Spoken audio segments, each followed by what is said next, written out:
La fiesta de nuestras mamitas nos trae grandes eventos y uno que va a marcar la diferencia es el espectáculo que presenta nuestro amigo de la promotora Te Hago Tu Fiesta, José Taboada, que nos invita a un gran evento acá en el local Plaza San Miguel, aquí en Grau, hermana. Centro de Lima. Centro de Lima. Y te voy a dar todos los detalles. A ver, Eduardito, vamos ahí. Tengo la información exacta. Exacta, la precisa, la precisa. Claro, mira, van a estar, dice, feliz aniversario el Centro Comercial El Mundo de las Sandalias y en honor a nuestro Señor de Muruguay, sábado 12, estamos en el local Plaza San Miguel Grau. Esto está en el centro de Lima, evidentemente, y que no veo bien, pues levanto los lentes.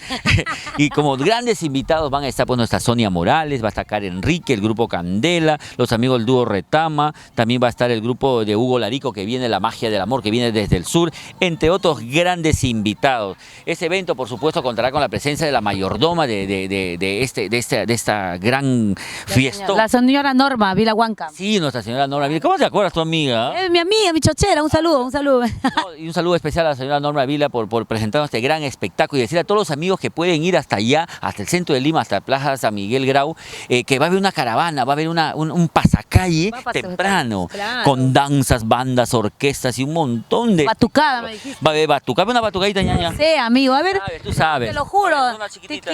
No sé. No sé, te lo pollo, juro.